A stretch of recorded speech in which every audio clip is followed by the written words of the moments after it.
ವಾಕ್ಯಗಳನ್ನ ಹೇಳ್ತೇನೆ. ಅಪ್ಪ ಏನು ಓದಿಸಿದ್ರು? ಯಾವ ವಾಕ್ಯ ಓದಿಸಿದ್ರು? ಕೇಳಿಸ್ತಾ ಇಲ್ಲ? ಚಾ ಕುಡಿದವ್ರು ಎಲ್ಲರೂ ಹೇಳ್ಬಿಡ್ರಿ ಒಂದ್ಸಾರಿ. ಯಾವ ವಾಕ್ಯ? ಈ ದಿನ ನಾವು ಯಾಕೆ ಸೇರಿ ಬಂದಿದ್ದೇವೆ ಇಲ್ಲಿ? ಯಾಕೆ? ಆ ಕಡೆ ಹೆಣ್ಮಕ್ಳಂತೂ ಆರಾಧಿಸ್ಲಿಕ್ಕೆ ಬಂದಿದ್ದಾರೆ, ಗಂಡ್ಮಕ್ಳು ಯಾಕೆ ಯಾಕೆ ಬಂದಿದ್ದೇವೆ ನಾವೆಲ್ಲರೂ ಸೇರಿ? ಆ ಕಡೆ ಗಂಡ್ಮಕ್ಳ ಕಡೆ, ಹೆಣ್ಮಕ್ಳ ಕಡೆ ನಾವೇ ಸ್ಟ್ರಾಂಗ್ ಇದೀವಿ ಅಲ್ಲ? ಓಕೆ. What is worship? ಆರಾಧನೆ ಅಂದರೇನು? What is worship? ಆರಾಧನೆ ಅಂದರೇನು ಅಂತ ನಾವು ನೋಡೋಣ. ವರ್ಷಿಪ್ ಅನ್ನೋ ವರ್ಡ್ಗೆ ಮೀನಿಂಗ್ ಅಂದ್ರೆ ಆರಾಧನೆ ಅನ್ನೋ ಶಬ್ದದ ಅರ್ಥ ಏನಾಗುತ್ತೆ ಗೊತ್ತಾ? Offering to god that is due unto him. ಅಂದರೆ ದೇವರು ಹೊಂದತಕ್ಕ ಅಥವಾ ಮನುಷ್ಯನು ದೇವರಿಗೆ ಸಲ್ಲಿಸತಕ್ಕ ಆತನ ಋಣ ನಾವೇನು ಇಟ್ಕೊಂಡಿದ್ದೇವೆ ಅದು ದೇವರಿಗೆ. ನಾವು ದೇವರು ನಮಗೆ ಏನು ಉಪಕಾರ ಮಾಡಿರ್ತಾನೋ ಅದನ್ನ ತಿರುಗಿ ನಾವೇನ್ ಮಾಡ್ಬೇಕು? ಋಣವನ್ನ ಅದನ್ನ ನಾವು ತೀರಿಸ್ಬೇಕು. ಯಾರಾದ್ರೂ ನಮ್ಗೆ ಏನಾದ್ರೂ ಕೊಡುವಾಗ ನಾವೇನ್ ಮಾಡ್ತೀವಿ? ಅವ್ರಿಗೆ ಧನ್ಯವಾದ ಹೇಳ್ತೇವೆ. ಅವ್ರಿಗೆ ಏನ್ ಹೇಳ್ತೀವಿ? ಧನ್ಯವಾದ ಹೇಳ್ತೀವ, ಥ್ಯಾಂಕ್ಸ್ ಅಂತ ಹೇಳ್ತೀವ.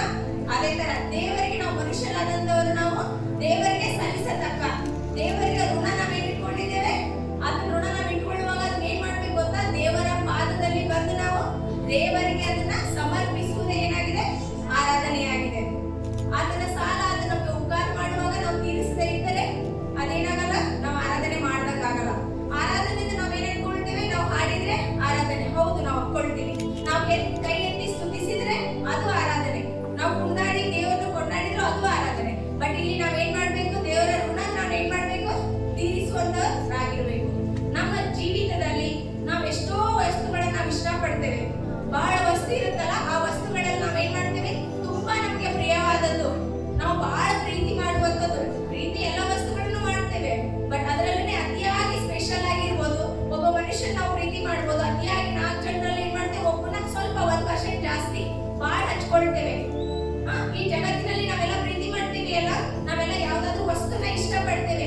ಅಂತ ವಸ್ತುವನ್ನಾಗಿರ್ಬೋದು, ಅಂತ ವ್ಯಕ್ತಿನಾಗಿರ್ಬೋದು, ಆ ಎಲ್ಲ ವಿಷಯವನ್ನು ನಾವೇನ್ ಮಾಡ್ಬೇಕು? ದೇವರ ಸನ್ನಿಧಾನದಲ್ಲಿ ಯೇಸು ಸ್ವಾಮಿ ಪಾದದಡಿಯಲ್ಲಿ ನಾವು ಕಾಲ್ಗಳ ಹತ್ರ ಬಂದು ನಾವು ಅದನ್ನ ಸಮರ್ಪಿಸುವುದು ಏನಾಗಿದೆ? ಆರಾಧನೆಯಾಗಿದೆ. ಅಂದ್ರೆ ನಾವು ವಸ್ತುಗಳಿಗಿಂತ ಹೆಚ್ಚು ನಾವೇನ್ ಮಾಡ್ಬೇಕು? ಅದನ್ನ ಕೊಟ್ಟಂತ ದೇವರಿಗೆ ನಾವೇನ್ ಮಾಡ್ಬೇಕು? ಆರಾಧಿಸಬೇಕು, ಅರ್ಪಿಸಬೇಕು. ಅವಾಗ ನಾವು ದೇವರಿಗೆ ಏನಾಗಿದೆ? ಆರಾಧನೆ ಮಾಡುವಂತವರಾಗಿದ್ದೇವೆ. ನಾವು ವಸ್ತುಗಳಿಗಿಂತ ಹೆಚ್ಚಾಗಿ ಏನ್ ಮಾಡ್ಬೇಕು? ನಾವು ದೇವರನ್ನ ಪ್ರೀತಿಸುವಂತರಾಗ್ಬೇಕು. ಆತನ ಯಾರು ಕೊಟ್ಟಿರ್ತಾರೋ ಆತನ ನಾವ್ ಏನ್ ಮಾಡ್ಬೇಕು? ಆತನ ಪಾದದಡಿಯಲ್ಲಿ ಬಂದು ನಾವು ಸಮರ್ಪಿಸಬೇಕು. ನಾವೇನ್ ಮಾಡ್ತಾ ಇದ್ದೇವೆ? Abraham literally proved that is to worshipper God. Abraham ಏನಾಗಿದ್ದಾನೆ? ನಿಜವಾದ ದೇವರನ್ನು ಆರಾಧಿಸುವ ವ್ಯಕ್ತಿಯಾಗಿದ್ದಾನೆ. ಆತನೇ ವಿಶ್ವಾಸಕ್ಕೆ ಏನಾಗಿದ್ದಾನೆ? ತಂದೆಯಾಗಿದ್ದಾನೆ. He is a friend of God. ಯಾರು? ಅಬ್ರಹಾಮನು ದೇವರಿಗೆ ಸ್ನೇಹಿತನೆಂದು ಎಣಿಸಲ್ಪಟ್ಟನು. ಅಬ್ರಹಾಮನು ಆತನ ಏನ್ ಮಾಡ್ಲಿಲ್ಲ? ಆತನ ಹತ್ರ ಯಾವುದನ್ನು ಏನ್ ಮಾಡ್ಲಿಲ್ಲ? ತನಗಂತ ಹೇಳಿ, ಸ್ವಂತದಾಗಿ ತನಗ್ ಬೇಕು ಅಂತ ಹೇಳಿ ಇಷ್ಟಪಟ್ಟು ಅತಿಯಾಗಿ ದೇವರಿಗಿಂತ ಹೆಚ್ಚಾಗಿ ಇಷ್ಟಪಟ್ಟು ದೇವರಿಗಿಂತ ದೇವರ ಮೇಲೆ ಇರುವಂತ ಪ್ರೀತಿಗಿಂತ ಹೆಚ್ಚಾಗಿ ಏನ್ ಮಾಡ್ಲಿಲ್ಲ? ಆತನಲ್ಲಿ ತನಗೆ ಬೇಕು ಅಂತ ಹೇಳಿ ಏನ್ ಮಾಡ್ಲಿಲ್ಲ? ಇಟ್ಕೊಳ್ಳಿಲ್ಲ. He never kept anything to himself. ಆದ್ರೆ ಏನ್ ಮಾಡಿದೆ? ನೋ ಪ್ರಾಬ್ಲಮ್, ನನಗೇನ್ ಪ್ರಾಬ್ಲಮ್ ಇಲ್ಲ, ನನಗೇನ್ ಸಮಸ್ಯೆ ಇಲ್ಲ ದೇವರೇ. ಈ ವಯಸ್ಸಿನಲ್ಲಿ ಅಂದ್ರೆ ಅದನ್ನು ಮುಪ್ಪಾದ ವಯಸ್ಸಿನಲ್ಲಿ, ವಯಸ್ಸಾದಂತ ಸಮಯದಲ್ಲಿ ಏನ್ ಮಾಡ್ತಾ ಇದ್ದಾನೆ? ಅದನ್ನು ಒಬ್ಬ ಮಗನ ಏನ್ ಮಾಡ್ತಾ ಇದ್ದಾನೆ? ದೇವರು ಅದನ್ನೇ ಕೊಟ್ಟಿದ್ದಾನೆ. ಎಂತ ಸಮಯದಲ್ಲಿ? ಏನಿದ್ದ ಸಮಯದಲ್ಲಿ ಅಲ್ಲ, ವಯಸ್ಸಾದ ಸಮಯದಲ್ಲಿ ಏನ್ ಮಾಡಿದ್ದಾನೆ? ದೇವರು ಆತನಿಗೆ ದೇವರ ಹತ್ರ ಹೇಳ್ತಾ ಇದ್ದಾನೆ, ಅಬ್ರಹಾಮನು, ದೇವರೇ ನನಗೆ ವಯಸ್ಸಾದಂತ ಸಮಯದಲ್ಲಿ ನೀ ಏನ್ ಮಾಡ್ತೀನಿ? ಒಬ್ಬ ಮಗನ ಏನ್ ಮಾಡಿದ್ದೀನಿ? ನನಗೆ ನೀ ಕೊಟ್ಟಿದ್ದಿ ಅಂತ ದೇವರ ಕೇಳುವಾಗ ಏನ್ ಮಾಡ್ತಾ ಇದ್ದಾನೆ? ದೇವರ ಅಡಿಯಲ್ಲಿ ಬಂದು ಆ ಮಗನ ಏನ್ ಮಾಡ್ತಾನೆ? ಸಮರ್ಪಿಸ್ತಾ ಇದ್ದಾನೆ. ಅವನು ಏನ್ ಮಾಡ್ತಾ ಇದ್ದಾನೆ? ಸಮರ್ಪಿಸಿ ಸಿದ್ಧನಾಗಿದ್ದಾನೆ. ಆಲ್ರೆಡಿ ಬರೀ ಸಿದ್ಧನಾಗಿ ಸಮರ್ಪಿಸ್ತಾನೆ. ಅದನ್ನೇನಾಗಿದೆ? ಅದು ಆತನ ಮಾಡುವಂತದ ಆರಾಧನೆ. ಆತ ಒಬ್ಬನೇ ಒಬ್ಬ ಮಗ. ಆತನ ಏನ್ ನಂಬಿಕೆ ಇದೆ? ಹೇಳ್ತಾ ಇದೆ, ನನಗೆ ನಂಬಿಕೆ ಇದೆ ಈ ವಯಸ್ಸಿನಲ್ಲಿ ಆ ಮುಪ್ಪಾದ ಸಮಯದಲ್ಲಿ ನಿನಗೆ ಏನ್ ಮಾಡ್ತಾ ಇದ್ದಿ? ಒಬ್ಬ ಮಗನನ್ನ ನೀ ಕೊಡ್ತಾ ಇದ್ದಿ, ಅದಕ್ಕಿಂತ ಹೆಚ್ಚಿನದು ನೀ ನನಗೆ ಕೊಡುತ್ತಿ ಅಂತ ನಾನೇನ್ ಮಾಡ್ತೇನೆ? ನಂಬ್ತೇನೆ. ಅದನ್ನ ನಂಬಿ ಸಮರ್ಪಿಸುವುದೇ ಏನಾಗಿದೆ? ದೇವರಿಗೆ ಆರಾಧನೆ. ಆತನ ಗುಂಡ್ಗುಟ್ಲಿಲ್ಲ. ಏನಂತ? ದೇವರೇ ನೀವು ಒಬ್ಬೊಬ್ಬ ಮಗನ ಕೊಟ್ಟಿ ನಾ ಕೊಡಲ್ಲ ಅಂತ ಹೇಳಿಲ್ಲ. ಆದ್ರೆ ಆತನ ಜೀವಿತದಲ್ಲಿ ಏನ್ ಮಾಡ್ತಾ ಇದ್ದೇನೆ? ದೇವರಿಗೆ ಪ್ರಾಮುಖ್ಯತೆ ಕೊಡ್ತಾ ಇದ್ದೇನೆ, ದೇವರಿಗೆ ಆರಾಧನೆ ಮಾಡ್ತಾ ಇದ್ದೇನೆ. ದೇವರಿಗೆ ಏನ್ ಮಾಡ್ತಾರೆ? ಒಬ್ಬೊಬ್ಬ ಮಗನನ್ನ ಸಮರ್ಪಿಸಿ ಅದ ಆದ್ರೆ ಏನ್ ಮಾಡ್ತಾನೆ, ಆರಾಧಿಸ್ತಾ ಇದ್ದಾನೆ.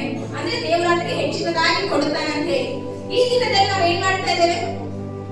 ಈ ದಿನಗಳಲ್ಲಿ ನನಗೆ ನಿಮಗೆ ನಮ್ಮ ಜೀವಿತದಲ್ಲಿ ಏನಾಗಿದ್ದಾನೆ, ಒಬ್ಬ ಇಸಾಕನಿದ್ದಾನೆ. ನನ್ನ ಜೀವಿತದಲ್ಲಾಗಿರ್ಬೋದು, ನಿಮ್ಮ ಜೀವಿತದಲ್ಲಾಗಿರ್ಬೋದು ಒಬ್ಬ ಇಸಾಕನಿದ್ದಾನೆ. ಆ ಇಸಾಕನ ಏನಾಗಿರ್ಬೋದು, ಹಣವಾಗಿರ್ಬೋದು. ಆ ಇಸಾಕ ಕೆಲಸ ಆಗಿರ್ಬೋದು. ಆ ಇಸಾಕ ನಮ್ಮ ಗಂಡು ಮಗ ಮತ್ತೆ ಹೆಣ್ಣು ಮಗಳಾಗಿರ್ಬೋದು. ಆ ಇಸಾಕ ಏನಾಗಿರ್ಬೋದು, ಮೊಬೈಲ್ ಆಗಿರ್ಬೋದು. ಆ ಇಸಾಕ ಗಂಡ ಆಗಿರ್ಬೋದು. ಆ ಇಸಾಕ ಹೆಂಡತಿ ಆಗಿರ್ಬೋದು. ಆ ಇಸಾಕ ಎಲ್ಲರಿಗಿಂತ ಹೆಚ್ಚಾಗಿ ನಮ್ಮ ಒಳ್ಳೆ ಹವ್ಯಾಸ ಆಗಿರ್ಬೋದು. ಎಲ್ಲರಿಗೂ ಹವ್ಯಾಸ ಅಂತ ಇರ್ತಾವಲ್ಲ, ಹವ್ಯಾಸ ಆಗಿರ್ಬೋದು. ನಮ್ಮ ಒಳ್ಳೆ ಅಭ್ಯಾಸಗಳಾಗಿರ್ಬೋದು. ಎಲ್ಲರಿಗಿಂತ ಹೆಚ್ಚಾಗಿ ನಮ್ಮ ಗರ್ವ ಆಗಿರ್ಬೋದು. ನಾವು ಪ್ರಿಫರೆನ್ಸ್ ಕೊಡೋದೇನ, ಈಗೋ ಜಾಸ್ತಿ ನಮ್ಗೆ ನಾ ಯಾಕೆ ಹೋಗಿ ಮಾತಾಡಿಸ್ಲಿ, ನಾನೇ ಯಾಕೆ ಹೋಗ್ಲಿ, ಆತರ ಇರುತ್ತಲ್ಲ. ಫಸ್ಟ್ ಅಕ್ಕಿನೇ ಬಂದು ಮಾತಾಡಿಸ್ಲಿ, ನನಗೆ ಅವರೇ ಬಂದು ಕೊಡ್ಲಿ, ಆ ಗರ್ವನ ನಮ್ಮಲ್ಲಿ ಆಗಿರ್ಬೋದು. ಆ ಇಸಾಕ ಏನಾಗಿದ್ದಾನೆ, ನಮ್ಮಲ್ಲಿ ಇರ್ಬೋದು. ಆ ಇಸಾಕ ನಮ್ಮ ಸೊಕ್ಕಿನಲ್ಲಿ ಇರ್ಬೋದು. ಆ ಇಸಾಕ ಎಲ್ಲರಿಗಿಂತ ಹೆಚ್ಚಾಗಿ ನಮ್ಮ ಹತ್ರ ಏನಿದೆ, ಐಶ್ವರ್ಯ ಇದೆ. ನಾನೇನಾಗಿದ್ದೇನೆ, ಆದ್ರೆ ಇಸಾಕ ಏನಾಗಿರ್ಬೋದು, ನನ್ನ ಜೀವಿತದಲ್ಲಿ ಐಶ್ವರ್ಯವಂತನಾಗಿರ್ಬೋದು. ಅದನ್ನ ನಾವೆಲ್ಲ ಏನ್ ಮಾಡಬೇಕು ಅಂತ, ಅದನ್ನೆಲ್ಲ ದೇವರ ಸನ್ನಿಧಾನದಲ್ಲಿ ಯೇಸು ಸ್ವಾಮಿಯ ಪಾದದಡಿಯಲ್ಲಿ ಬಂದು ನಾವೇನ್ ಮಾಡ್ಬೇಕು, ಅದನ್ನ ಸಮರ್ಪಿಸ್ಬೇಕು. ಆ ಸಮರ್ಪಿಸಿ ದೇವರಿಗೆ ಏನ್ ಮಾಡ್ಬೇಕು, ನಾ ಸಿದ್ಧನಾಗಿದ್ದೇನೆ ದೇವರೇ, ನಾ ಇಷ್ಟಪಡುವಂಥದ್ದು. ನನ್ನ ಶ್ರೀಮಂತಿಕೆ ಆಗಿರ್ಬೋದು, ನನ್ನ ಗಂಡ ಹೆಂಡತಿ, ನನ್ನ ಸಂಬಂಧಿಕರಾಗಿರ್ಬೋದು, ಆ ಇಷ್ಟಪಡುವಂಥದ್ದನ್ನ ಏನ್ ಮಾಡ್ತೇನೆ ದೇವರೇ, ಎಲ್ಲರೂ ಅದನ್ನೆಲ್ಲ ಕೊಟ್ಟಂತ ಯಾರಾಗಿದ್ದಾರೆ, ದೇವರೇ ನೀ ನನಗೆ ಕೊಟ್ಟಿದ್ದೀನಿ. ಆ ಕೊಟ್ಟದ್ದು ನೀನಾಗಿದ್ದಿ. ಅದಕ್ಕಿಂತ ಹೆಚ್ಚಿನದಾಗಿ ನಾನು ಏನ್ ಮಾಡ್ತೇನೆ, ನಿನ್ನನ್ನು ನಾನು ಪ್ರೀತಿಸ್ತೇನೆ. ಅದು ನಿನ್ನ ಪಾದದಲ್ಲಿ, ನಿನ್ನ ಕಾಲದಡಿಯಲ್ಲಿ ಏನ್ ಮಾಡ್ತೇನೆ, ನಾನು ಸಮರ್ಪಿಸುತ್ತೇನೆ ಅಂತ ಹೇಳುವುದು ಏನಾಗಿದೆ, ಆರಾಧನೆಯಾಗಿದೆ. When you give God, give it the best. ಯಾಕೆ ಗೊತ್ತಾ, ನನಗೆ ನಿಮಗೆ ದೇವರು ತುಂಬಾ ಶ್ರೇಷ್ಠವಾದದ್ದು, ತುಂಬಾ ಪ್ರೀತಿ ಮಾಡುವಂತದ್ದು ಏನ್ ಕೊಟ್ಟಿದ್ದಾರೆ ಗೊತ್ತಾ, ತನ್ನ ಒಬ್ಬ ಮಗನ ನಮಗಾಗಿ ಕೊಟ್ಟಿದ್ದಾರೆ. ಯಾರಿಗೋಸ್ಕರ ಕೊಟ್ಟಿದ್ದಾರೆ, ನಮಗೋಸ್ಕರ. ಆತನ ಇಷ್ಟಪಡುವಂತದ್ದು, ಪ್ರೀತಿ ಮಾಡುವಂತದ್ದು ನಮಗೋಸ್ಕರ ಕೊಟ್ಟಿದ್ದಾರೆ. ಅಂದ್ರೆ ನಾವು ಪ್ರೀತಿ ಮಾಡುವಂತದ್ದನ್ನು ನಾವು ಯಾರು ಇಷ್ಟಪಡ್ತೇವೆ ಅದನ್ನ ಏನ್ ಮಾಡ್ಬೇಕು, ನಾವು ದೇವರ ಸನ್ನಿಧಾನದಲ್ಲಿ ಆತನ ಕಾಲದ ಅಡಿಯಲ್ಲಿ ನಾವು ಸಮರ್ಪಿಸಿ, ನಾವು ಸಿದ್ಧರಾಗಿ ನಾವು ಸಮರ್ಪಿಸಿ ಏನ್ ಮಾಡ್ಬೇಕು, ದೇವರನ್ನ ನಾವು ಆರಾಧಿಸಬೇಕು. ವಿಧಿವೆ ಕಥೆ ಎಲ್ಲರಿಗೂ ಗೊತ್ತಿದೆ ಅಲ್ಲ, ವಿಧಿವೆ 2 ನಾಣ್ಯ ಕಥೆ ಎಲ್ಲರಿಗೂ ಗೊತ್ತಿದೆ. 450ನೇ ಇಸ್ವಿಯಲ್ಲಿ ಏನ್ ಮಾಡಿದ್ದಾರೆ, ಅದು ವಾಕ್ಯ ಬೈಬಲ್ ನಲ್ಲಿ ಆ ವಾಕ್ಯವನ್ನು ಬರೆಯಲ್ಪಟ್ಟಿದೆ. ಇವಾಗ ಯಾವ ಇಯರ್ ಅಲ್ಲಿ ಇದ್ದೇವೆ, ಯಾವ ಇಸ್ವಿಯಲ್ಲಿ ಇದ್ದೇವೆ, ನಾವು 2024 ಕೊನೆಯದ್ರಲ್ಲಿ ಇದ್ದೇವೆ, ಲಾಸ್ಟ್ ತಿಂಗಳಲ್ಲಿ.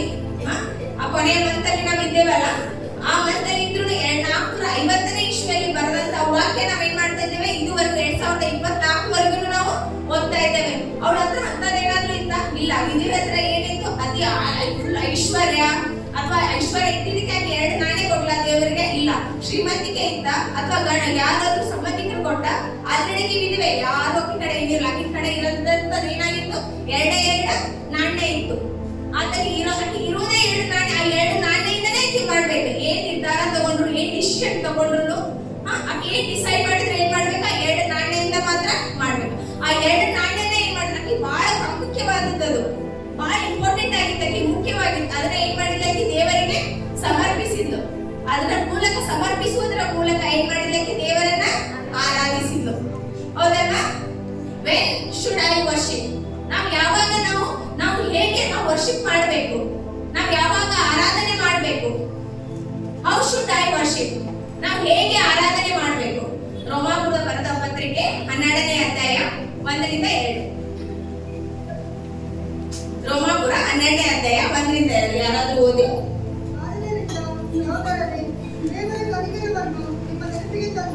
ನಿಮ್ಮನ್ನು ಬೇಡಿಕೊಳ್ಳುವುದೇನೆಂದರೆ, ನೀವು ನಿಮ್ಮ ದೇಹಗಳನ್ನು ದೇವರಿಗೆ ಮೀಸಲಾಗಿಯೂ ಮೆಚ್ಚುಗೆಯಾಗಿಯೂ ಇರುವ ಸಜೀವ ಯಜ್ಞವಾಗಿ ಅರ್ಪಿಸಿರಿ. ಇದೇ ನಿಮ್ಮ ವಿವೇಕಪೂರ್ವಕವಾದ ಆರಾಧನೆ. ಏನಂತ ಇದೆ ವಾಕ್ಯದಲ್ಲಿ? ನೀವು ನಿಮ್ಮ ದೇಹಗಳನ್ನು, ನಿಮ್ಮ ದೇಹ ಅಂತಂದ್ರೆ ಆತ್ಮಿಕವಾಗಿರ್ಬೋದು, ದೈಹಿಕವಾಗಿರ್ಬೋದು, ನಿಮ್ಮ ದೇಹಗಳನ್ನು ಏನ್ ಮಾಡ್ಬೇಕು, ನೀವು ದೇವರಿಗೆ ಮೀಸಲಾಗಿಯೂ ದೇವರಿಗೆ ಮೆಚ್ಚುಗೆಯಾಗಿಯೂ, ಬಲವಂತವಾಗಿ ಅಲ್ಲ, ಬೇರೆದವ್ರು ಹೇಳ್ತಾರಂತ ಮಾಡ್ತೀನಿ ಅಂತ ಹೇಳಿ ಅಲ್ಲ. ನಿಮ್ಗೆ ಏನ್ ಮಾಡ್ಬೇಕು, ನಿಮ್ಮ ದೇಹಗಳನ್ನು ಮೀಸಲಾಗಿಯೂ ದೇವರಿಗೆ ಮೆಚ್ಚುಗೆಯಾಗಿಯೂ ಸಜೀವ ಯಜ್ಞವಾಗಿ, ಸತ್ತಂತ ಹೆಣ್ಣಕ್ಕೆ ಹೋಗಿ ಸಮರ್ಪಿಸಿ ತಗೋ ಅಂತ ಹೇಳಿ ಅಲ್ಲ, ಸತ್ತ ಮೇಲೆ ಅಲ್ಲ, ಸಜೀವ ಯಜ್ಞ ಜೀವಂತವಾಗಿರುವಾಗಲೇ ಏನ್ ಮಾಡ್ಬೇಕು, ನಾವು ದೇವರಿಗೆ ವಿವೇಕ ಪೂರ್ವಕವಾಗಿ ಏನ್ ಮಾಡ್ಬೇಕ, ದೇವರಿಗೆ ಆರಾಧನೆ ಮಾಡ್ಬೇಕು. ಬೇರೆದವ್ರು ಯಾರೋ ಹೇಳ್ತಾರಲ್ಲ ಬಲವಂತದಿಂದ ಅಂತಲ್ಲ, ನಾವೇನ್ ಮಾಡ್ಬೇಕು, ಸಜೀವ ಯಜ್ಞವಾಗಿ, ಇಂಡಿವಿಜುವಲ್ ಮಾತಾಡ್ತಾ ಇರೋದು, ಒಬ್ಬರೇ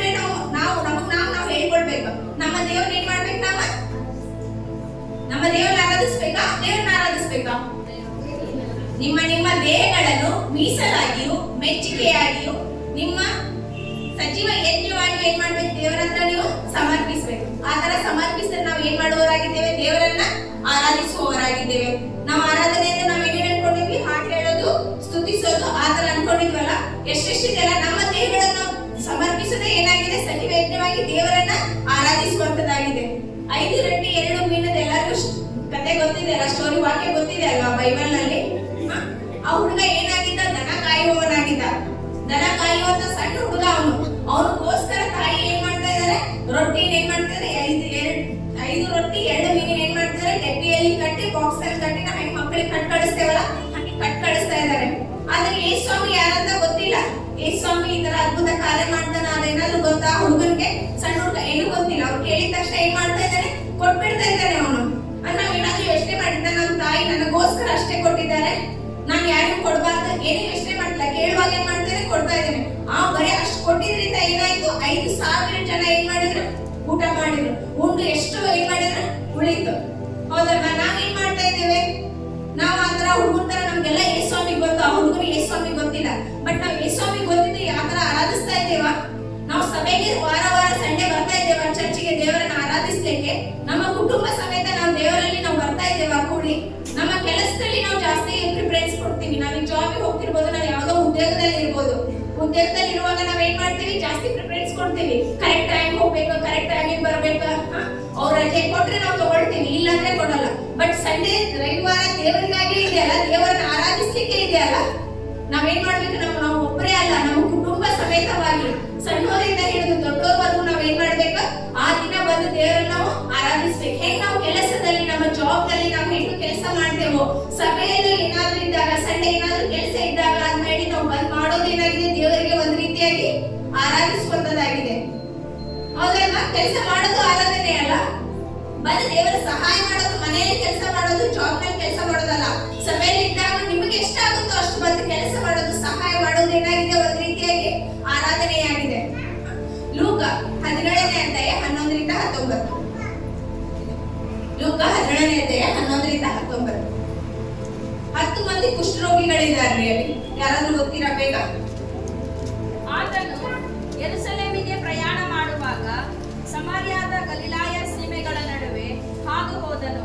ಒಂದು ಹಳ್ಳಿಗೆ ಬಂದಾಗ 10 ಮಂದಿ ಕುಷ್ಠರೋಗಿಗಳು ಆತನ ಎದುರಿಗೆ ಬಂದು ದೂರದಲ್ಲಿ ನಿಂತು, ಯೇಸುವೆ, ಗುರುವೇ, ನಮ್ಮ ಮೇಲೆ ದಯವಿಡು ಎಂದು ಕೂಗಿ ಹೇಳಿದರು. ಆತನು ಅವರನ್ನು ನೋಡಿ, ನೀವು ಹೋಗಿ ಯಾಜಕರಿಗೆ ಮೈ ತೋರಿಸಿಕೊಳ್ಳಿರಿ ಎಂದು ಹೇಳಿದನು. ಅವರು ಹೋಗುತ್ತಿರುವಾಗಲೇ ಶುದ್ಧರಾದರು. ಅವರಲ್ಲಿ ಒಬ್ಬನು ತನಗೆ ಗುಣವಾದದ್ದನ್ನು ನೋಡಿ ಮಹಾಶಬ್ದದಿಂದ ದೇವರನ್ನು ಕೊಂಡಾಡುತ್ತಾ ಹಿಂತಿರುಗಿ ಬಂದು ಯೇಸುವಿನ ಪಾದಗಳಿಗೆ ಅಡ್ಡಬಿದ್ದು ಆತನಿಗೆ ಉಪಕಾರ ಸ್ತುತಿ ಮಾಡಿದನು. ಅವನು ಸಮಾರ್ಯದವನು. ಯೇಸು ಇದನ್ನು ನೋಡಿ, 10 ಮಂದಿ ಶುದ್ಧರಾದರಲ್ಲವೇ?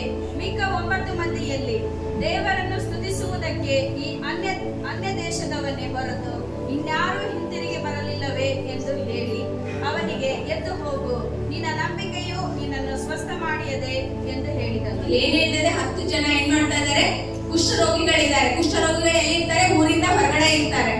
ಅವಾಗ ಅವ್ರು ಏನ್ ಮಾಡ್ತಾ ಇದಾರೆ? ನಮ್ನ ಏನ್ ಮಾಡಿ ಗುಣಪಡಿಸುವಂತ, ನಮ್ಮ ಕತೆ ರೂಪದಲ್ಲಿ ನಾವು ಹೇಳುವಾಗ ಗುಣಪಡಿಸುವಂತ ಕೇಳುವಾಗ ಯೇಸು ಸ್ವಾಮಿ ಏನ್ ಹೇಳ್ತಿದ್ದಾರೆ? ಗುಣ ಆಯ್ತು, ನೀವ್ ಏನ್ ಮಾಡ್ರಿ? ಹೋಗ್ರಿ. ಹೋಗುವಾಗ ಏನಾಗುತ್ತೆ? ಅವ್ರಿಗೆ ಗುಣ ಆಗುತ್ತೆ. ಅದ್ರಲ್ಲಿ ಒಬ್ಬರಿಗೆ ಸ್ವಸ್ಥತೆ ಆಗುತ್ತೆ. ನೀವ್ ಏನ್ ಮಾಡ್ರಿ? ಯಾಜಕರಿಗೆ ಹೋಗಿ ಏನ್ ಮಾಡ್ರಿ? ನಿಮ್ಮ ಮೈಗಳನ್ನ ತೋರಿಸ್ರಿ ಅಂತ ಹೇಳಿ ಯೇಸು ಸ್ವಾಮಿ ಅವ್ರಿಗೆ ಕಳಿಸುವಾಗ ಅವ್ರು ಹೋಗುವಂತ ಹಾದಿಯಲ್ಲಿನ ಬೀದಿಯಲ್ಲಿನ ಏನಾಗುತ್ತೆ? ಒಬ್ಬರಿಗೆ ಗುಣವಾಗಿ ಸ್ವಸ್ಥತೆ ಆಗ್ತದೆ. ಎಲ್ಲರೂ 10 ಜನಕ್ಕೂ ಆಗುತ್ತೆ. ಆಗುವಾಗ ಏನಾಗುತ್ತೆ? ಒಬ್ಬರು ಹೇಳ್ತಾನೆ, ಗುಣವಾಗಿದ್ದು ನೋಡಿ ಜೋರಾಗಿ ಧ್ವನಿಯಿಂದ ಏನ್ ಮಾಡ್ತಾ ಇದ್ದೇನೆ? ಜೋರಾಗಿ ಕೂಗಿ ಸಂತೋಷದಿಂದ ಏನ್ ಮಾಡ್ತಾ ಇದ್ದೇನೆ? ದೇವರನ್ನ ಏನ್ ಮಾಡ್ತಾನೆ? ಥ್ಯಾಂಕ್ಸ್ ಹೇಳ್ತಾ ಇದ್ದೇನೆ, ಧನ್ಯವಾದ ಹೇಳ್ತಾ ಇದ್ದೇನೆ, ದೇವರಿಗೆ ಆರಾಧನೆ ಮಾಡ್ತಾ ಇದ್ದೇನೆ. ದೇವರೇ, ನನ್ ಗುಣಪಡಿಸಿದ್ದೆ, ನನಗೆ ಸ್ತೋತ್ರ ಅಂತ ಹೇಳ್ತಾ ಇದ್ದಾನೆ. ಅಷ್ಟೇ ಹೇಳಿ ಅದಕ್ಕೆ ಹೋಗ್ತಾ ಇಲ್ಲ. 10 ಜನ ಇದ್ರು, ಅದ್ರಲ್ಲಿ ಮಾತ್ರ ಎಷ್ಟು ಜನ ಕೂಗಿ ದೇವರಿಗೆ ಸ್ತೋತ್ರ ಹೇಳಿದ್ರು, ಥ್ಯಾಂಕ್ಸ್ ಹೇಳಿದ್ರು? ಓನ್ಲಿ ಒಬ್ಬನೇ ಒಬ್ಬ ಏನ್ ಮಾಡಿದ? ಹೇಳಿದ. ಆಗ ತಿರುಗಿ ಮತ್ತೆ ಬಂದು ಏನ್ ಮಾಡ್ತಾನೆ? ಯೇಸು ಸ್ವಾಮಿ ಹತ್ರ ಧನ್ಯವಾದಗಳನ್ನು ಸಲ್ಲಿಸ್ತಾ ಇದ್ದಾನೆ ಗುಣಪಡಿಸಿದ್ದಕ್ಕಾಗಿ. ಅವಾಗ ಯೇಸು ಸ್ವಾಮಿ ಹೇಳ್ತಿದ್ದಾನೆ, ನಿನ್ನ ನಂಬಿಕೆ ಏನಾಯ್ತು? ನಿನ್ನನ್ನ ಸ್ವಸ್ಥ ಮಾಡಿದ್ದು. ಅಲ್ಲಿ ಮುಂದೆ ಅಂದ್ರೆ ಯೇಸು ಸ್ವಾಮಿ ಕೇಳ್ತಾರೆ, 10 ಜನರಲ್ಲಿ ಎಷ್ಟು ಜನ ರಿಟರ್ನ್ ಬಂದ್ರು ಥ್ಯಾಂಕ್ಸ್ ಹೇಳಿಕ್ಕೆ? ಒಬ್ಬರೇ ಬಂದ್ರು. ಅಂದ್ರೆ ಇನ್ನು 9 ಜನ ಎಲ್ಲಿ ಅಂತ ಕೇಳ್ತಿದ್ದಾರೆ. ಅಂದ್ರೆ ಧನ್ಯವಾದ ಹೇಳಿಕ್ಕೆ ಅನ್ಯ ದೇಶವನ್ನೇ ಬೇಕಾಯಿತು. ಅಂದ್ರೆ ನಾವು ಇವಾಗ 9 ಜನರಲ್ಲಿ ಇದ್ದೇವೋ ಅಥವಾ ನಾವು ಒಬ್ಬ ವ್ಯಕ್ತಿ ಆಗಿದ್ದೇವೋ? ನಾವು 9 ಜನರಲ್ಲಿನೂ ಇರ್ಬೋದು. ಅಂದ್ರೆ 9 ಜನರಲ್ಲಿ ಇದ್ದೇವೆ ಅಂದ್ರೆ ದೇವರು ನಮಗೆ ಮಾಡಿದಂತ ಕೃತಜ್ಞತೆಗಳು, ಕೆಲಸಗಳಿಗೆ ನಾವು ಧನ್ಯವಾದ ಹೇಳ್ತಾ ಇದ್ದೇವಾ? ಆರಾಧನೆ ಮಾಡ್ತಾ ಇದ್ದೇವಾ ದೇವರಿಗೆ? ಇಲ್ಲ. ಈ ಸ್ವಾಮಿ ನಮ್ಗೆ ಏನ್ ಬೇಕು ಹೇಳ್ರಿ? ನಮ್ಗೆ ಗುಣಪಡಿಸ್ಲಿಕ್ಕೆ ಬೇಕು, ನಮ್ ರೋಗ ನಿವಾರಣೆ ಮಾಡ್ಲಿಕ್ಕೆ ಬೇಕು, ನಮ್ಗೆ ಜಾಬ್ ಕೊಡಿಸ್ಲಿಕ್ಕೆ ಬೇಕು, ನಮ್ಮ ಮಕ್ಕಳಿಗೆ ಮದುವೆ ಮಾಡ್ಲಿಕ್ಕೆ ಬೇಕು, ಅಣ್ಣವರಿಗೆ ಮದುವೆ ಆಗ್ಲಿಕ್ಕೆ ಬೇಕು ಅಲ್ಲ. ಹೆಣ್ ಸಿಕ್ಕಿಲ್ಲ, ಹುಡುಗ ಸಿಕ್ಕಿಲ್ಲ, ಹುಡುಗಿ ಸಿಕ್ಕಿಲ್ಲ ಅಂದ್ರೆ ಮದುವೆ ಮಾಡ್ಲಿಕ್ಕೆ ಬೇಕು, ನಮ್ಗೇನು ಮನಿ ಕಟ್ಟಾಕ್ಬೇಕು ದೇವ್ರ. ಯಾರು? ಯೇಸು ಸ್ವಾಮಿ. ಸಭೆಗೆ ಬರುವಾಗ ಏನ್ ಅನ್ಕೊಂಡ್ ಬರ್ತೀವಿ? ಎಲ್ಲರಿಗೂ ಒಂದು ಇಡಕ್ಕೆ ಇರ್ತೈತಿ, ಯಾರು ನನಗೆ ಏನೂ ಬೇಡ, ಬರೀ ದೇವ್ರನ್ನಷ್ಟೇ ಆರಾಧಿಸ್ತೀನಿ, ದೇವ್ರ ಹತ್ರ ನಾನು ಏನೂ ಕೇಳಾರ್ದ ಬರ್ತೀನಿ ಅನ್ನೋರು ಯಾರಾದ್ರೂ ಇದ್ದೀರಾ? ಎಲ್ಲಾರ ಹತ್ರನು ಒಂದ್ ಬಿಟ್ಟು 1000 ಇಷ್ಟ ಇರುತ್ತೆ, ಒಂದಕ್ಕಿಂತ ಎಕ್ಸ್ಟ್ರಾನೇ ಇರುತ್ತೆ. ಹೌದಲ್ಲ? ದೇವ್ರು ನಮಗೆ ಗುಣನೂ ಪಡಿಸ್ತಾನ, ದೇವ್ರು ನಮ್ಗೆ ಹೇಳಿದ್ದನ್ನು ಕೊಡ್ತಾನ, ನಮ್ಗೆ ಶ್ರೀಮಂತಿಕೆ ಕೊಡ್ತಾನ, ನಮಗ್ ಮನೆ ಕೊಡ್ತಾನ, ಎಲ್ಲಾ ಹಣ ಎಲ್ಲ ನಮ್ಗೆ ಏನೇನ್ ಕೊರತೆ ಇದೆ ಅದೆಲ್ಲ ನಿವಾರಿಸ್ತಾನ. ಅದ್ ನಾವ್ ಎಷ್ಟು ಜನ ನಾವು ಬಂದು ದೇವ್ರಿಗೆ ಕೃತಜ್ಞತೆ ಹೇಳಿಸ್ತಾ ಇದ್ದೀವಿ? ನಾವ್ ಇಷ್ಟಪಟ್ಟು ಹಣದ ರೂಪದಲ್ಲಿ ನಾವೇನಾದ್ರೂ ದೇವ್ರನ್ನ ಆರಾಧಿಸ್ತಾ ಇದ್ದೇವಾ? ದೇವ್ರಿಗೆ ಕೊಡ್ಬೇಕಾದನ್ನ ಕೊಟ್ಟು ನಾವು ಆರಾಧಿಸ್ತಾ ಇದ್ದೇವಾ? ಎಷ್ಟೋ ಜನ ನಾವೇನಾದ್ರೂ ನಮ್ಮ ಸಮಯನ ದೇವರಿಗೆ ಕೊಡ್ತಾ ಇದ್ದೇವಾ? ದೇವರಿಗೆ ನಮ್ಮ ಇಷ್ಟವಾದ ದೇವರು ನಮಗೆ ಇಷ್ಟವಾಗಿದ್ದನ್ನು ಕೊಟ್ಟಿದ್ದಾನೆ. ಆತನಿಗೆ ಕೇಳುವಾಗ ಆ ಸಮಯವನ್ನು ಆತನಿಗೆ ಕೊಡಬೇಕಾದಂತ ಋಣ ನಾವು ಅದನ್ನು ಸಾಲ ಇಟ್ಕೊಂಡು ನಾವೇನಾದ್ರೂ ಬಂದದನ್ನು ತಿರುಗಿ ಆತನ ಕೈಯಲ್ಲಿ ಒಪ್ಪಿಸಿ ನಾವೇನಾದ್ರೂ ದೇವರ ಆರಾಧಿಸ್ತಾ ಇದ್ದೇವಾ? ನಾವು ಆರಾಧನೆ ಮಾಡ್ಬೇಕು ಆ ರೀತಿಯಾಗಿ. ನಾವೇನ್ ಮಾಡ್ತಾ ಇದ್ದೇವೆ? ಎಲ್ಲಾ ಪ್ರತಿಫಲ ಈ ಸ್ವಾಮಿ ಬೇಡಿಕೊಂಡು ನಾವು ಹೊಂದ್ಕೊಳ್ತೇವೆ. ಆದ್ರೆ ನಾವ್ ಎಲ್ಲಿ ಫಲ ಕೊಡ್ತಾ ಇದ್ದೇವೆ ಗೊತ್ತಾ? ತಿರುಗಿ ಅಮಾಸಿ ಬಂತು, ಹುಣ್ಣಿಮೆ ಬಂತ, ನಾ ಅಲ್ಲಿ ಅಡ್ಡಾಡಿ ಬಂದೆ, ನಾ ಏನ್ ಮಾಡ್ತೀನಿ? ನೈವೇದ್ಯ ಮಾಡಿನೇ ಬರೋದು. ಹೆಂಗ್ ಗೊತ್ತಾ? ಇವತ್ತ ಸಂಡೇ ಇದೆ, ಇವತ್ತು ರವಿವಾರ ಇದೆ, ಭಾನುವಾರ ಇದೆ, ದೇವರು ನಮಗೆ ಬೇಕಾಗಿದ್ದನ್ನ ದೇವರಿಂದ ಬಿಡುಗಡೆ ಕೊಟ್ಟಿದ್ದಾನೆ, ರೋಗದಿಂದ ಬಿಡುಗಡೆ ಕೊಟ್ಟಿದ್ದಾನೆ, ನಿನ್ ಸಾಲ ಇದ್ದ ಸಾಲ ಎಲ್ಲ ತೀರಿಸಿದ್ದಾನೆ, ನಿಮ್ ಮನಿ ಕೇಳುವಾಗ ಮನಿ ಕೊಟ್ಟಿದ್ದಾನೆ. ಆದ್ರೆ ನಾವೇನ್ ಮಾಡ್ತಾ ಇದ್ದೇವೆ? ಭಾನುವಾರ ದಿನ ಅಮಾಸೆ ಇದೆ ಅಂತ ಹೇಳಿ ಫಸ್ಟ್ ಅದೆಲ್ಲ ಮಾಡೇ ಇಲ್ಲಿ ಬಂದಿರ್ತೀವಿ. ದೇವರ ನಮ್ ಗುಣಪಡಿಸಿ ನಮ್ಗೆ ಕೊಟ್ರು ಫಸ್ಟ್ ಅಮಾಸಿಗೆ ನಾವೇನ್ ಮಾಡ್ಬೇಕು? ನೈವೇದ್ಯ ಹಿಡಿಬೇಕು. ಫಸ್ಟ್ ನಾವ್ ಏನೇನಿದೆ ಅಲ್ಲ ಅನ್ಯ ದೇವತೆಗಳನ್ನ ಏನೇನ್ ಕೆಲಸ ಐತಿ ಪ್ರಾಕ್ಟಿಕಲ್ ಆಗಿ ದಿನನಿತ್ಯ ನಾವ್ ಏನ್ ಮಾಡ್ತೇವೆ ಅದು ಮಾಡಿ ಆಮೇಲೆ ದೇವರ ಹತ್ರ ಬರೋದು. ಬಟ್ ಗುಣಪಡಿಸಿದ ಯಾರು? ಯೇಸು ಸ್ವಾಮಿ ಅಲ್ವಾ? ಯೇಸು ಸ್ವಾಮಿಗೆ ನಾವ್ ಏನ್ ಮಾಡ್ಬೇಕು? ತಿರುಗಿ ಧನ್ಯವಾದ ಹೇಳ್ಬೇಕು. ಹಣದ ರೂಪದಲ್ಲಾಗಿರ್ಬೋದು, ನಿಮ್ಮ ಸಮಯ ರೂಪದಲ್ಲಾಗಿರ್ಬೋದು, ನೀವು ಹಾಡಿ ಆಗಿರ್ಬೋದು, ಆತನಿಗೆ ಸಮಯ ಕೊಟ್ಟಾಗಿರ್ಬೋದು, ಏನ್ ಮಾಡ್ಬೇಕು? ನೀವು ದೇವರಿಗೆ ಕೃತಜ್ಞತೆ ನಿಮ್ಮನ್ನ ನೀವು ಸಮರ್ಪಿಸಿ ಸಿದ್ಧಪಡಿಸಿ ಏನ್ ಮಾಡ್ಬೇಕ? ನಾವು ಅದನ್ನ ಆರಾಧಿಸ್ಬೇಕು. ನಾವೀಗ ಏನ್ ಮಾಡ್ತೇವೆ? ಈ ವರ್ಷದ ಕೊನೆಯದಲ್ಲಿದ್ದೇವೆ. ನಾವು 2024 ಡಿಸೆಂಬರ್ ಕೊನೆಯದಲ್ಲಿ ಇದ್ದೇವಲ್ವಾ?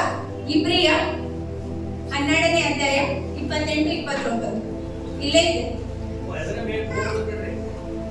ಕೃತಜ್ಞತೆಯುಳ್ಳವರಾಗಿದ್ದು ಆತನಿಗೆ ಸಮರ್ಪಕವಾದ ಆರಾಧನೆಯನ್ನು ಭಕ್ತಿಯಿಂದಲೂ ಭಯದಿಂದಲೂ ಮಾಡೋಣ, ಯಾಕೆಂದರೆ ನಮ್ಮ ದೇವರು ದಹಿಸುವ ಅಗ್ನಿಯಾಗಿದ್ದಾನೆ. ದೇವರೇನು ಹೇಳ್ತಾ ಇದ್ದಾನೆ? ಕೃತಜ್ಞತೆ ಉಳ್ಳವರಾಗಿದ್ದು ಅಂದ್ರೆ ದೇವರು ಮಾಡಿದಂತ ಎಲ್ಲಾ ಕಾರ್ಯಗಳು, ನಮಗೆ ಮಾಡಿದಂತ ಎಲ್ಲಾ ವಿಷಯಗಳಿಗೆ ನಾವೇನ್ ಮಾಡ್ಬೇಕು? ಕೃತಜ್ಞತೆ ಉಳ್ಳವರಾಗಿದ್ದಿರ್ಬೇಕು. ಆತನಿಗೆ ಸಮರ್ಪಕವಾದ ಆರಾಧನೆಯನ್ನು ಭಕ್ತಿಯಿಂದಲೂ ಭಯದಿಂದಲೂ ಮಾಡೋಣ ಅಂತ ಹೇಳ್ತಿದ್ದಾರೆ. ಬರೇ ಭಕ್ತಿಯಿಂದಲೂ ಮಾಡೋಣ ಅಂತ ಹೇಳ್ತಿದಾರ? ಇಲ್ಲ, ಬರೇ ಭಯದಿಂದಲೂ ಮಾಡೋಣ ಅಂತಿದ್ದಾರೆ. ಭಯ ಇದ್ರೆ ಬರೇ ಭಯ ಅಷ್ಟೇ ಇದ್ರೆ ನಾವು ಮೂಲೆಯಲ್ಲಿ ಹೋಗಿ ಕೂತ್ಕೋತೀವಿ, ಹೆದರಿ. ಬರೇ ಭಕ್ತಿ ಇದ್ರೆ ಭಕ್ತಿಯಿಂದ ತೋರಿಸ್ಕೋತೇವೆ, ಅದು ಪ್ರಾಕ್ಟಿಕಲ್ ಆಗಿ ನಾವು ಮಾಡಲ್ಲ ಅಲ್ಲ. ಅದಕ್ಕೆ ದೇವರ ವಾಕ್ಯನ ಹೇಳ್ತಾ ಇದೆ, ನಾನು ಹೇಳ್ತಾ ಇಲ್ಲ. ದೇವರ ಬೈಬಲ್ನಲ್ಲಿ ವಾಕ್ಯನ ಹೇಳ್ತಾ ಇದೆ, ಆರಾಧನೆಯನ್ನು ಭಕ್ತಿಯಿಂದಲೂ ಭಯದಿಂದಲೂ ಮಾಡೋಣ, ಯಾಕೆಂದರೆ ನಮ್ಮ ದೇವರು ದಹಿಸುವ ಅಗ್ನಿಯಾಗಿದ್ದಾನೆ. ನಮ್ಮ ದೇವರು ಯಾರಾಗಿದ್ದಾರೆ? ದಹಿಸುವ ಅಗ್ನಿಯಾಗಿದ್ದಾರೆ. ನಾವೇನ್ ಮಾಡ್ತಾ ಇದ್ದೇವೆ? ನಾವು ಆತರ ಆರಾಧಿಸ್ತಾ ಇದ್ದೇವಾ? ನಮ್ಮ ದೇವರು ದಹಿಸುವ ಅಗ್ನಿ, ನಾವು ಆತರ ಆರಾಧಿಸ್ತಾ ಇದ್ದೇವಾ? ಅದನ್ನೆಲ್ಲನೂ ಕೊಡ್ತಾ ಇದ್ದೇನೆ ಕೇಳಿ. ಅದೇ ತರ ನಾವು ದೇವರಿಗೆ ರಿಟರ್ನ್ ಕೊಡ್ಬೇಕಲ್ಲ, ಧನ್ಯವಾದ ಹೇಳ್ಬೇಕಲ್ಲ. ಆತನಿಗೆ ನಾವು ಅಬ್ರಹಾಮನಲ್ಲಿ ಏನ್ ಮಾಡ್ತಾ ಇದ್ದೆ? ಆ ವಯಸ್ಸಿನ ಕಾಲದಲ್ಲಿ ಒಬ್ಬ ಮಗನನ್ನು ದೇವರು ಆತನಿಗೆ ಕೊಟ್ಟರು. ಆತನು ಕೊಟ್ಟ ಆತನಿಗೆ ಕೇಳುವಾಗ ಅದನ್ನು ಆತನಿಗೆ ಕೊಟ್ಟು ಸಿದ್ಧನಾಗಿ ಸಮರ್ಪಿಸಿ ಆತನ ಆರಾಧಿಸ್ತಾ ಇದ್ದೇನೆ. ಮತ್ತೆ ಹೇಳ್ತಾ ಇದ್ದೇನೆ, ನೀನು ಇದಕ್ಕಿಂತ ಹೆಚ್ಚಿನದಾಗಿ ನನಗೆ ಕೊಡುತ್ತೆ ಅಂತ ಗೊತ್ತು ಅಂತ ಹೇಳ್ತಾ ಇದ್ದಾರೆ ಅಲ್ಲ. ಕೀರ್ತನೆ 74ನೇ ಅಧ್ಯಾಯ 4-9 ನಾನೇ ಓದ್ತೇನೆ. 4ನೇ ವಾಕ್ಯದಲ್ಲಿ ಏನಿದೆ ಗೊತ್ತಾ? ನಿನ್ನ ದರ್ಶನಾಲಯ ಮಧ್ಯದಲ್ಲಿ ನಿನ್ನ ವಿರೋಧಿಗಳು ಆರ್ಭಟಿಸುತ್ತಾರೆ. ಏನಂತಿದೆ? ನಿನ್ನ ದರ್ಶನಾಲಯದ ಮಧ್ಯದಲ್ಲಿ ನಿನ್ನ ವಿರೋಧಿಗಳು ಆರ್ಭಟಿಸುತ್ತಾರೆ. ನಮ್ಮ ಆರಾಧನಾ ಚಿಹ್ನೆಗಳನ್ನು ತೆಗೆದು ತಮ್ಮ ಚಿಹ್ನೆಗಳನ್ನು ಇಟ್ಟಿದ್ದಾರೆ. ನಮ್ಮ ದೇವರು ದಹಿಸುವ ಅಗ್ನಿ ಆಗಿದ್ದಾನಲ್ಲ, ಅಗ್ನಿ ಆಗಿರುವಾಗ ನಾವೇನ್ ಮಾಡ್ಬೇಕು? ಅದೇ ಸಿಂಬಲ್ ಇರ್ಬೇಕು ನಮ್ಗೆ. ನಮ್ಮ ದೇವ್ರು ಏನ್ ಹೇಳ್ತಾರೆ ಅದ್ರ ತರನೇ ನಾವು ನಡ್ಕೊಳ್ಬೇಕು. ಅದೇ ತರ ದಹಿಸುವಂತವರಾಗಿರ್ಬೇಕು, ಅದೇ ತರ ಪ್ರಸನ್ನತೆಯಿಂದ ತುಂಬುವಂತರ ಅದೇ ತರ ನಾವು ರಿಟರ್ನ್ ಧನ್ಯವಾದ ಆ ರೀತಿಯಲ್ಲಿ ನಾವು ಧನ್ಯವಾದ ಹೇಳುವಂತರಾಗಿರ್ಬೇಕು. ನಾವೇನ್ ಮಾಡ್ತಾ ಇದ್ದೇವೆ ಇಲ್ಲಿ ಬಂದಾಗ ನಮ್ಮ ಆಲೋಚನೆ ಎಲ್ಲೋ ಇರುತ್ತ, ಬಾಜುಗಳು ಹೆಲ್ಪ್ ಮಾಡ್ತಾ ಇದ್ದಾರೆ ಬಿಡ ಅಂತ ಹೇಳಿ ನಾ ಹೆಲ್ಪ್ ಮಾಡಲ್ಲ. ಆಲ್ರೆಡಿ ಹೆಲ್ಪ್ ಮಾಡ್ತಾ ಇದ್ದಾನೆ ಬಿಡ, ಅವ್ ಮಾಡೋದನ್ನೆಲ್ಲ ನಾವು ಮಾಡಲ್ಲ. ಅದು ಸಹಾಯ ತಗೊಳ್ಳುವಾಗ ನಾನೇ ಫಸ್ಟ್ ಕ್ಯೂ ಅಲ್ಲಿ ಇರ್ತೀವಿ, ಹೌದಲ್ಲ? ಬಟ್ ನನ್ನ ಮಗಳು ಕೊಡ್ತಾಳಂತ ತಾಯಿ ಬಿಡೋದು, ತಾಯಿ ಕೊಡ್ತಾಳಂತ ಮಗ ಬಿಡೋದು, ಮಗ ಕೊಡ್ತಾಳಂತ ಅಪ್ಪ ಬಿಡೋದು. ನಾವು ಮಾಡ್ತಾ ಇದ್ದೇವಾ? ನಾವು ಏನ್ ದೇವ್ರು ನಮ್ಮ ದುಡಿಮೆ ಇಂಡಿವಿಜುವಲ್ ಏನ್ ಕೊಟ್ಟಿದ್ದಾರೋ ನಾವೇನ್ ಮಾಡ್ಬೇಕು? ದೇವರಿಗೆ ನಾವು ಕೊಡುವುದರ ಮೂಲಕ ಆರಾಧಿಸ್ಬೇಕು. ದೇವರ ಸೇವೆಯಲ್ಲಿ ನನ್ನ ಮಗ ಕೆಲ್ಸಕ್ಕೆ ಹೋಗ್ಬಿಟ್ಟಿದ್ದಾನೆ, ಚರ್ಚಲ್ಲಿ ಹೋಗೋ ಸೇವೆ ಮಾಡ್ತಾ ಇದ್ದಾನೆ ಅಂತ ಬಿಡೋದಲ್ಲ, ನೀವು ಬಂದು ಸೇವೆ ಮಾಡ್ಬೇಕು. ಅದೇನಾಗುತ್ತೆ, ನಮ್ಮನ್ನು ನಾವು ಸಿದ್ಧಪಡಿಸಿ ದೇವ್ರ ಕೊಟ್ಟಿಗೆ ಸಮರ್ಪಿಸುವಂತದ್ದಾಗಿದೆ. ನಾವು ಆರಾಧನೆ ಮಾಡುವಾಗ ಸೈತಾನ ಹುಡುಕಾಡ್ತಿರ್ತಾನ, ಏನ್ ಗೊತ್ತಾ? ಆತನು ಚಿಹ್ನೆ ಹಾಕ್ಲಿಕ್ಕೆ. ನಮ್ಮ ದೇವರು ದಹಿಸುವ ಅಗ್ನಿಯಾಗಿದ್ದಾನೆ, ಬಟ್ ನಾವು ನಮ್ಮ ದೇಹಗಳ ಏನ್ ಮಾಡ್ಬೇಕು? ಸಮರ್ಪಿಸ್ಬೇಕು. ಮೀಸಲಾಗಿ ಮೆಚ್ಚುಗೆಯಾಗಿ ನಾವೇನ್ ಮಾಡ್ಬೇಕು? ಸಮರ್ಪಣೆ ಮಾಡ್ಬೇಕು. ಅಂತ ಟೈಮಲ್ಲಿ ಸೈತಾನಿಗೆ ನಾವೇನ್ ಮಾಡ್ಬಾರ್ದು? ಅವಕಾಶವನ್ನ ನಾವು ಕೊಡಬಾರ್ದು. ಚಿಹ್ನೆ ಆತನು ಹುಡುಕ್ತಾ ಇರ್ತಾನೆ, ನಾವ್ ಎಲ್ಲಿ ಚಿಹ್ನೆ ಹಾಕ್ಲಿ, ಆತನ ಚಿಹ್ನೆ ಎಲ್ಲಿ ಹಾಕ್ಲಿ. ಆತನ ಚಿಹ್ನೆ ನಾವು ಅವಕಾಶ ಕೊಟ್ರೆ ಏನಾಗ್ತದೆ? ನಾವು ಬಿದ್ದು ಹೋಗ್ತೇವೆ, ದೇವ್ರ ನಾವು ಆರಾಧನೆ ಮಾಡ್ಲಿಕ್ಕೆ ಆಗುದಿಲ್ಲ. ಇಂಥ ಚಿಹ್ನೆಗಳನ್ನ ನಾವ್ ಏನ್ ಮಾಡ್ಬಾರ್ದು? ಹಾಕ್ಲಿಕ್ಕೆ ಸೈತಾನನಿಗೆ ಅವಕಾಶ ಕೊಡ್ಬಾರ್ದು. ಆರ್ಭಟಿಸ್ತಾ ಇರ್ತಾರೆ, ನಾವೆಲ್ಲ ಆರಾಧನೆ ಮಾಡ್ತಿರ್ತೀವಿ, ಎಲ್ಲೋ ಒಂದ್ ಕಡೆ ಮನಸ್ಸಿನಲ್ಲಿ ನಾವು ನೋಡಕ್ಕಷ್ಟೇ ಫಿಸಿಕಲ್ ಇಲ್ಲಿ ಇರ್ತೀವಿ, ನಾವು ನಮ್ಮ ದೇಹ ಮಾತ್ರ ಇಲ್ಲೇ ಇರುತ್ತೆ. ಬಟ್ ಆದ್ರೆ ಏನ್ ಮಾಡ್ತಾ ಇದ್ದಾರೆ? ನಮ್ಮ ಮನಸ್ಸಲ್ಲಿ ಸೈತಾನನಿಗೆ ನಾವು ಅವಕಾಶ ಕೊಡ್ಬಾರ್ದು. ನಮ್ಮನ್ನು ನಾವು ಸಿದ್ಧಪಡಿಸಿ ಎಲ್ಲದರ ಮೂಲಕ ನಮ್ಮ ದೇಹವನ್ನು ಮೀಸಲಾಗಿ ಮೆಚ್ಚುಗೆಯಾಗಿ ಏನ್ ಮಾಡ್ಬೇಕು? ನಾವು ಸಜೀವ ಯಜ್ಞವಾಗಿ ನಾವು ವಿವೇಕ ಪೂರ್ವಕವಾಗಿ ತಿಳುವಳಿಕೆಯಿಂದ ನಾವು ಏನ್ ಮಾಡ್ಬೇಕು? ದೇವರಿಗೆ ಸಮರ್ಪಿಸಿ ನಾವು ಆರಾಧನೆ ಮಾಡ್ಬೇಕು. ಎಷ್ಟು ಜನ ಆರಾಧನೆ ದಿನ ಆತರ